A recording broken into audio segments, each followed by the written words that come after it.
Hey there, welcome back to the Complicated Kids podcast. I'm your host, Gabriele Nicolet. I am a toddler whisperer, a speech therapist, and a parent coach. And today I have Chris Linder here. Chris, welcome. Hey, it's good to be here. We are going to talk all about hybrid homeschool, and I'm excited to dive in. But tell the people a little bit about yourself and what you do. Well, I am a hybrid homeschooling fanatic. Uh, I really believe that parents should um, take a bigger part in letting their kids, taking a bigger part in their kids' education, uh, to teach them and to allow them to develop and grow. I believe that parents should partner with their kids' teachers to achieve that. Um, I talk with parents and deal with school systems and homeschool co-ops to spread the word about hybrid homeschooling, which is kind of a mix between regular homeschool and full-time schooling, traditional schooling. So you sit in the middle and you have a really probably unique perspective. I have never heard of somebody talk about hybrid homeschool actually. And before we got on, I said to you, what is the thing that people need to know that they don't know? And you said something very interesting. And tell us what that was. Basically, there's this perceived animosity between parents and teachers and parents and school systems. And it's a lot of uh, either teachers are like, hey, don't tell me how to do my job. I know what I'm doing. Or maybe the parent isn't involved enough in the teaching of the kid. Uh, Parents may think that teachers aren't teaching their kids the right way or teaching their kids what they should be teaching them. Um, and whenever people bring up homeschooling, both sides think that, well, that's going to result in unsocialized, weird, quote unquote, kids who won't know how to handle real life. This whole um, this animosity is just not a real thing. It's not something that is as bad as everybody seems to think it is. So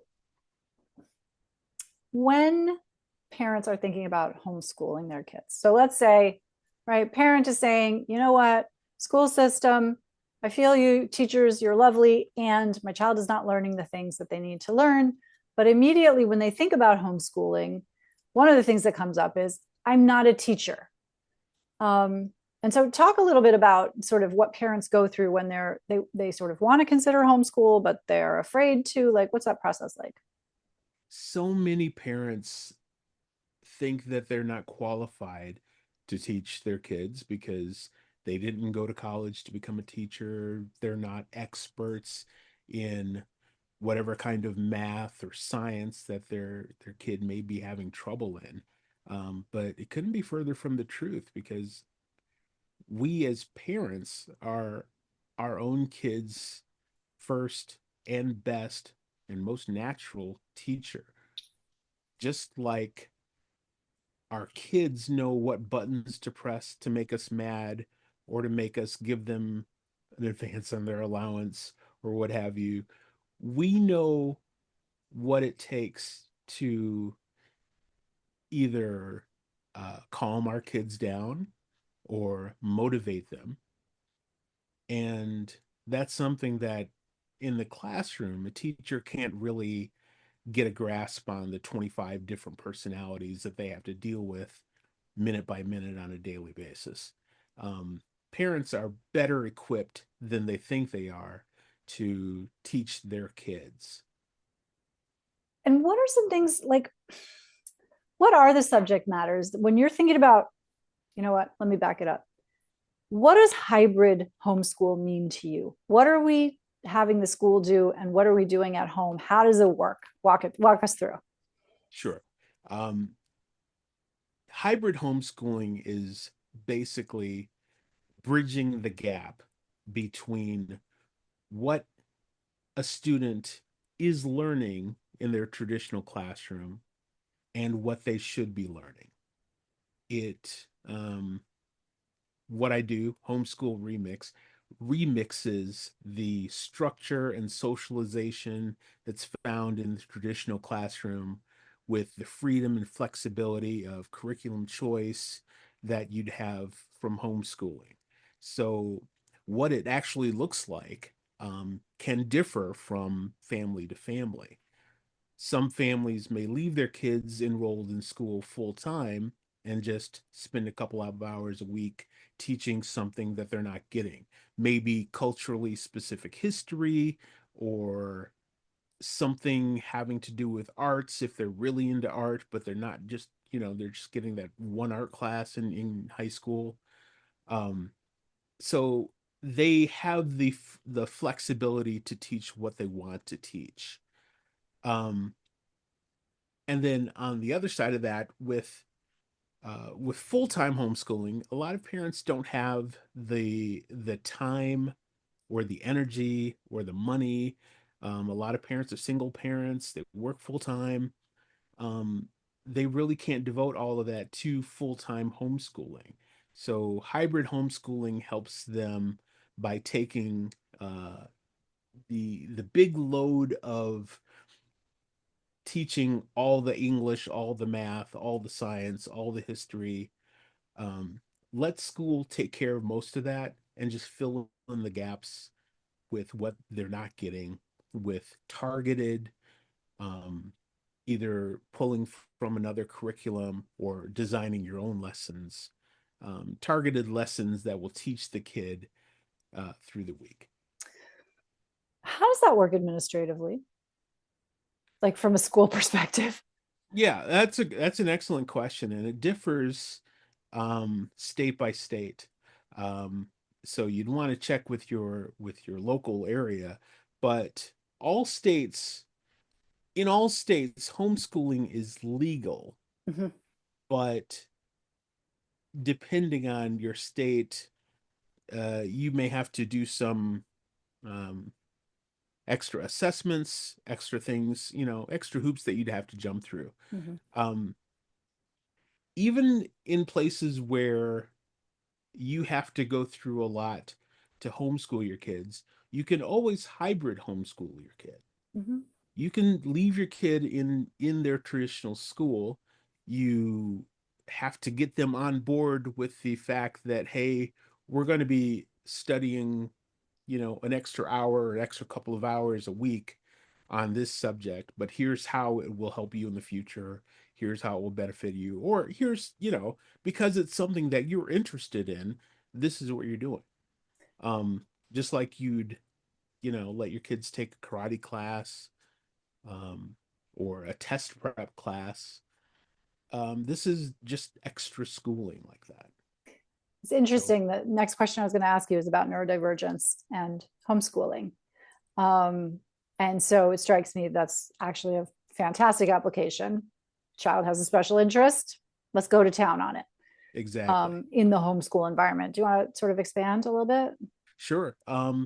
There's the Venn diagram of people who are beginning to homeschool or hybrid homeschool and parents of neurodivergent kids is getting closer and closer together, because it's just getting more popular, and parents are looking at it as the school, for whatever reason, isn't fulfilling the needs of my kid. I can't afford to wait 2 years, 5 years until the school gets it together. I have to help my kid now because they're going to graduate, and then it's up to the rest of the world, right? So um parents need to kind of take the ball into their own hands and customize education for their kids' needs. And that involves maybe learning a few strategies, a little bit of pedagogy to be able to teach. Um, but it's not rocket science. Teachers It's, have a hard job, but it's not an impossible task to pick up. yeah. Um, Well, and it's interesting because much of what teachers, not all, but much of what teachers are dealing with in classrooms is what might fall under the term behavior management, yes, rather than teaching and learning. Um, and that's a whole other conversation. But it strikes me, particularly for neurodivergent kids, for all children, school is a system. School is something that we expect kids to plug into. But if you've got a square peg and school is a round hole, that's not going to go so well. So this, what you're talking about, I can totally see the appeal, in terms of, okay, well, I get to make a round hole for my round peg, square peg, round hole, square hole. Talk me through those some more, because I can hear the audience being like, yeah, it's going to be too tiring, it's too much, I can't work and homeschool at the same time. Like, there's all these objections happening. sure, sure. And I've heard so many of them. I do want to go back to what you just said about the system being this round hole, and it's been that way for the last 125 years. Mm-hmm. People talk about how, oh, the educational system is broken. It's not broken. It's working exactly as it's designed. Um, there's a short story, I believe it's Ray Bradbury. I could be wrong about that. It's Harrison Bergeron, and it's science fiction stories written in the 50s, but set a little bit in the future, where everybody is teaching to basically teaching to the middle, Mm-hmm. and you're praised if you are an average student. If you're outside of that norm, then we've got a problem. You're not fitting into the square, you're not fitting into the round hole. You Mm-hmm. are a square peg, no matter if you're smarter or you're just different, and that's wrong. Yeah. Um, and I believe it was that way in the 50s, and it's even worse now. Um, but I mean, to go through all the things that would need to change that system would take years, and it's just not worth the wait. But but yeah, that's just, there are a lot of objections to taking that step, taking that leap of homeschooling, because it does take time. It does take effort, and a lot of people don't have that time, don't have that the money to invest in it. My standpoint is, you have to weigh the options of, you have to ask yourself, can I afford not to?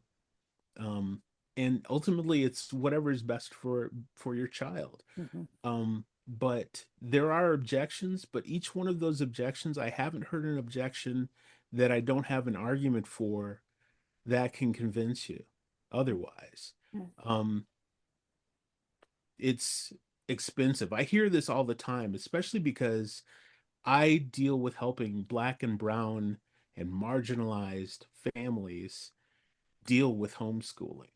And I I just got an email a couple of days ago from a person who said, it's not really for us. We just can't, not for his family, but for his community. Um, it's just too expensive. And I said, well, there are ways that you can homeschool and have it be cheaper than sending your kids to traditional school. You don't have to spend a lot on curriculum. You can you can design lessons on your own. You just have to sit with your child and teach them how to learn.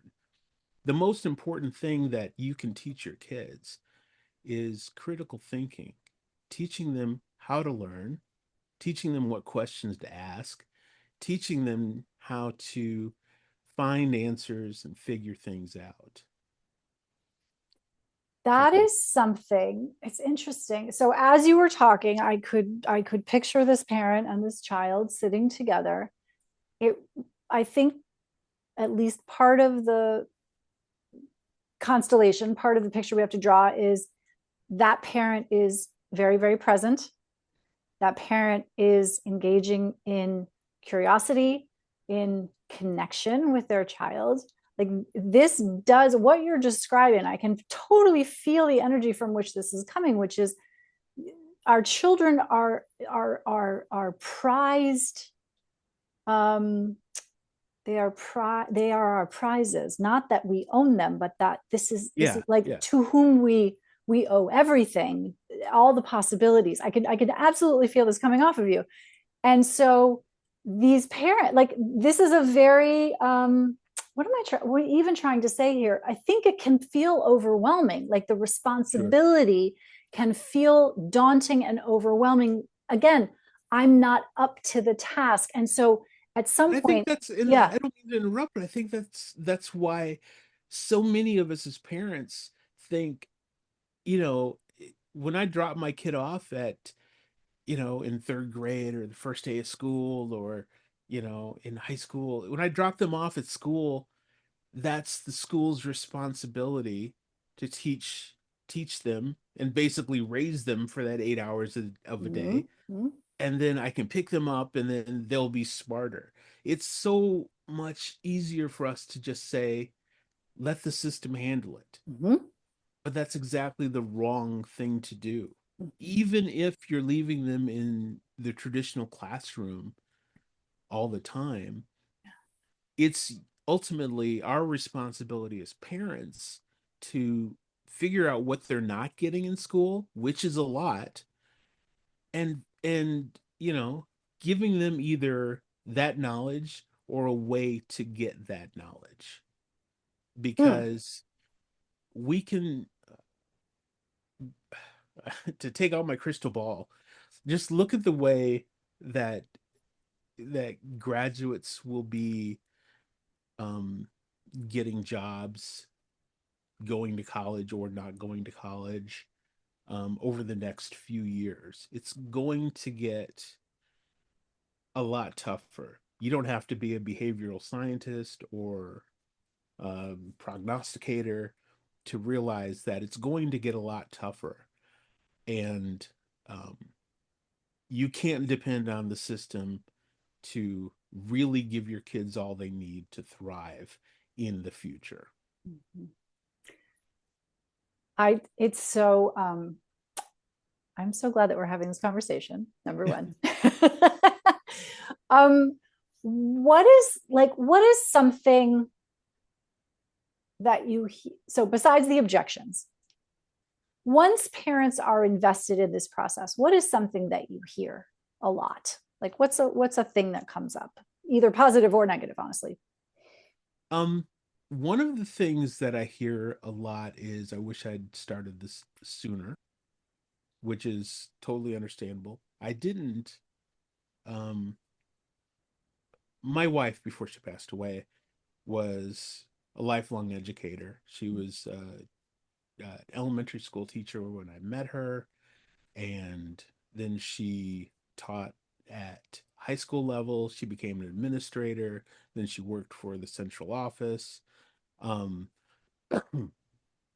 excuse me. We had two kids, and she didn't want to homeschool at all. And because of the stigma that even some teachers have against homeschooling. Mm-hmm. And so our kids grew up through the educational system. We had excellent schools, excellent teachers, so it was fine.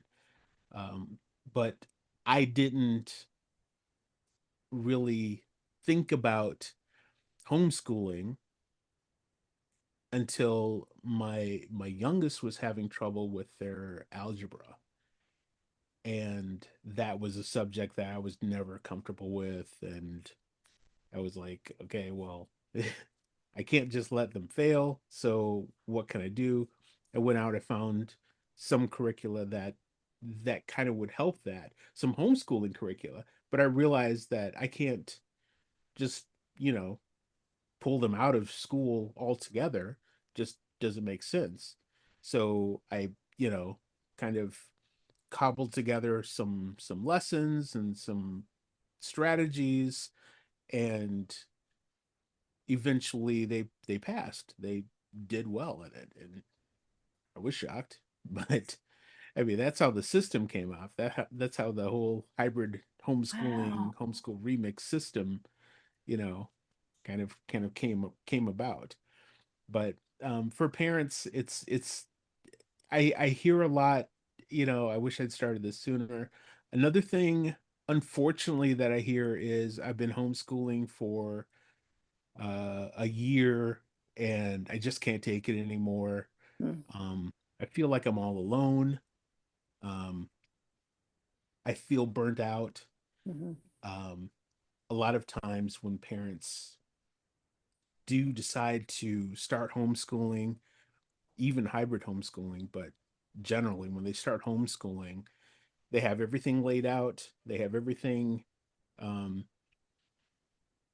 the schedule filled to the last minute of things that we're going to do, and this is how we're going to progress, and we're going to be, and talk about square pegs and round holes. Kids don't, kids don't always fit into our plans that way. mhm. Um, so one of the strategies that I suggest that parents do before even hybrid homeschooling, but definitely if they're going to homeschool and they're going to pull their kids out of school, there's a strategy called deschooling, Mhm. which is basically just taking a pause, taking a breather, and just listening to your child. If your child goes a month without, studying multiplication tables and jumping through all the hoops that we make them jump through in standardized testing and just regular school, it's almost like putting away your cell phone for a weekend. There's a detox that happens. um and I really think that's essential to avoiding the burnout that will occur naturally if you just jump into homeschooling, expecting everything to line up like it should. That's very interesting, actually. This notion that like homeschool is some kind of competition with with school, where they're actually qualified, I'm putting that in air quotes, to teach my kid, Right. versus we are doing this. And the homeschoolers that I have known who have been quite happy about this, they take the morning, they sit, they do some stuff, and then they're out in the field. They're going to the museum, they're going to the botanical gardens, they're going on a drive, whatever they're going to do. Exactly. Where the beauty, the people who enjoy that have really embraced the fact that this doesn't have to be sit in a classroom and stand and deliver for 6 hours a day. In fact, that the benefit to the child, especially if we're talking about kids who don't fit into a systematic industrial age approach to education where you sit at a desk and like absorb what the teacher is telling you. Those kids are the ones who have to move around. And Exactly. and Yes. so, yeah. So, what do you say to people though who feel like, okay, well, I'm all alone? And I also want to throw in here, and it's okay if you're not comfortable talking about it, but there is a homeschool, there are homeschoolers who are quite religious, and that's part of the reason why they homeschool their kids. And then there are homeschoolers who are not at all religious. And I have always kind of noted there's a tension there somehow. Yeah. And maybe I don't know if you want to talk to that or not, but Oh, definitely. oh, good, good. What was the first part of your question again? I don't remember. Oh, how do you not feel isolated?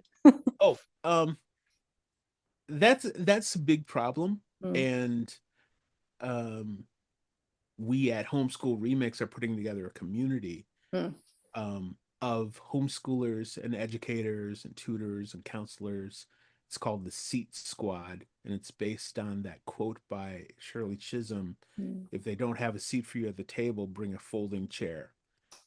And we practice folding chair homeschooling. And what that is basically using what's around you, using experiences, using low cost or free resources, making lessons from that, and using that in your homeschooling. So it's a low cost method of homeschooling, but um, it's a community. So you don't have to feel like you're alone.